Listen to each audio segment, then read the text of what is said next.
नमस्कार मंडळी. मराठी भूतांच्या गोष्टी या युट्यूब चॅनलवर आपलं स्वागत. आजच्या आपल्या कथेचा विषय आहे चोर.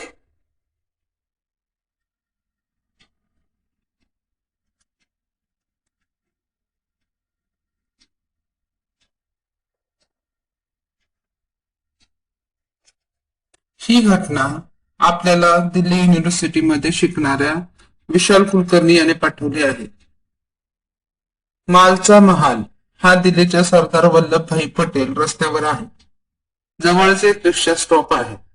एकदा रात्रीच्या वेळी 3-4 रिक्षावाले स्टॉपवर उभे होते. रात्रीचे 2 वाजले असतील.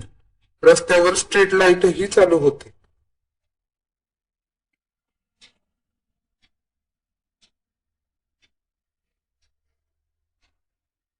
अचानक महाल ज्या दिशेला आहे तिकडून एक जण पळत आला. खूप घाबरला होता तो. रिक्षावाल्यांनी त्यास अडवले आणि विचारपूस केली. त्यावर तो जे बोलला ते ऐकून सगळे चकित झाले.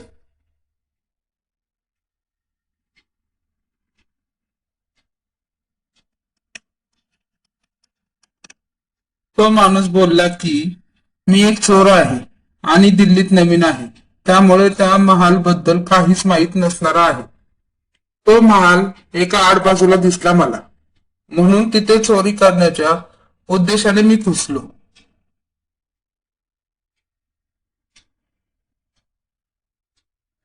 सगळीकडे शांतता होती. मला वाटले आज काहीतरी मिळेल, पण अचानक कुठून तरी खूप कुत्रे भुंकत आहेत आणि ते जवळ येत आहेत असं मला वाटलं.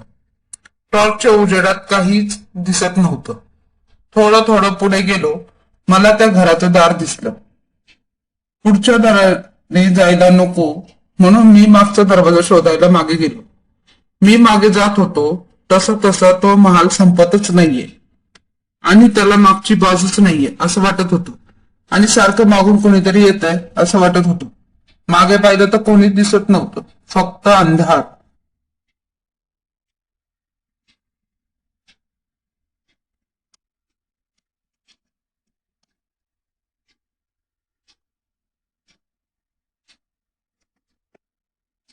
मी मागे जात होतो तसा तसा तो महाल संपतच नाहीये आणि त्याला मागची बाजूच नाहीये असं वाटत होतं आणि सारखं मागून कोणीतरी येतंय असं वाटत होतं.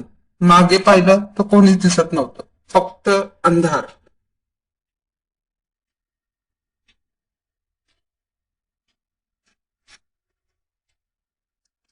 कसा बक्षा मागचा दरवाजा सापडला. मला वाटलं उघडायला खूप त्रास होईल. अतिशय जुना दरवाजा वाटत होता, पण एकदम सहज उघडला गेला. म्हणूनच मी पटकन आत शिरलो. टॉर्चच्या प्रकाशात काही सापडतंय का ते शोधत होतो आणि ते घेऊन पटकन निघून जावं असं सारखं वाटत होतं.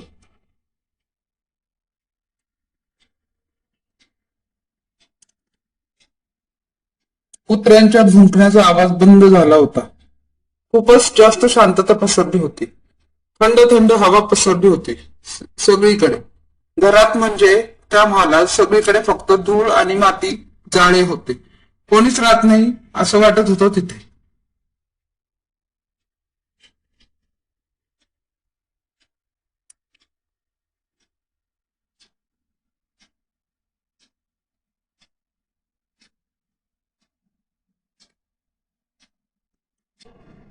पुढे मला एक पेटी दिसली. त्यात काहीतरी असेल म्हणून ती उघडायला गेलो, पण काहीतरी पायात अडकून पडलो. उठून पाहिलं तर मातीचा एक ढिगारा होता. असेल काहीतरी असं म्हणून मी त्या पेटीला हात लावला. ती खूप मोठी पेटी होती. उघडणार तेवढ्यात मागून कोणीतरी काहीतरी टोचतंय असं वाटलं.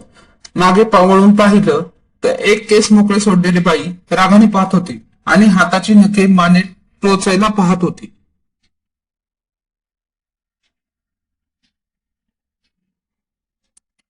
ती दिसायला इतकी विचित्र होती जणू ती मातीत लोळून आली आहे आणि जळाली आहे. तिच्याकडे पाहून तोंडातून शब्द निघत नव्हते. जणू गोबडी वळाली. टॉर्च कुठं कधी पडला माहीतच नाही. मागे न बघता पळत सुटलो, पण जागा सापडेना. आत्ताच आपण आतमध्ये शिरलो तो रस्ता सापडेना. एक खिडकी दिसली, त्यातून बाहेर उडी मारली, पण पाण्यात पडली.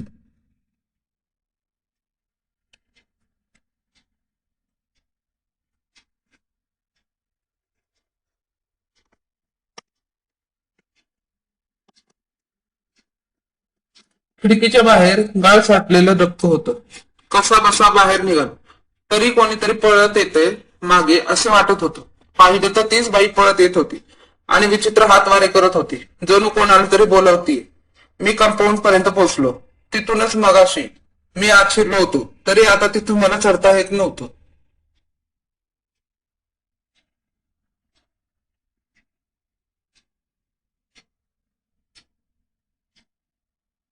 पुन्हा कुत्रे भुंकायला लागले आणि आता ते कुत्रे मला दिसले. एकाने माझ्या पायाला चावा घेतला. इतका जोराने चावा घेतला की पाय बधीर झाला.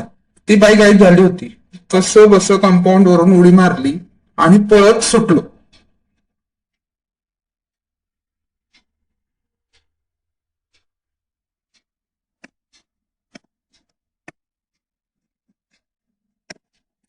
एकदा मागे वळून पाहिलं तर त्या काटेरी कंपाऊंडच्या आत ती बाई दोन्ही हात वर करून अतिशय रागात पाहत होती. जणू काही पुन्हा येऊ नकोस असं तिला सांगायचं होतं. आणि तिकडूनच पळत आलो तर तुम्ही अडवलं. त्या रिक्षावाल्यांना काय बोलावं सुचत नव्हतं.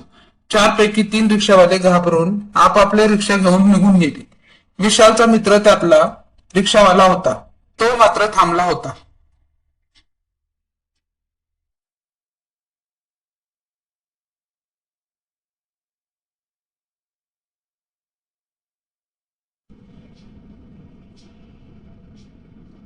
आणि त्याने त्या चोराला रिक्षात बसवलं आणि दवाखान्यात चल असं सांगितलं. तो माणूस रक्ताने माखला होता आणि आणि अतिशय घाबरला होता. रिक्षा चालू केली. राजवाड्याच्या विरुद्ध दिशेला आणि जरा लांब असलेल्या दवाखान्याच्या दिशेने ते जाऊ लागले. दवाखाना आला.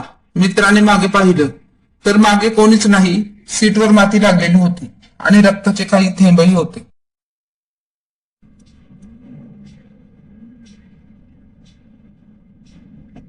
मित्राला वाटले की तो माणूस पोलिसांच्या भीतीने निघून गेला असेल. दुसऱ्या दिवशी मित्र रिक्षा स्टँडवर आला. थोडी गर्दी होती. त्याने बाजूच्या रिक्षावाल्यांना विचारलं. त्यावर त्याला जे कळालं तो ऐकून तो पूर्ण घाबरून गेला. पोलिसांना त्याच महालाच्या जवळच्या रस्त्यावर पहाटे एक प्रेत मिळालं. माती आणि रक्ताने माखलेल्या त्या चोराचं. रिक्षा स्टँडवर येण्याआधीच तो चोर एका गाडी खाली येऊन मेला होता.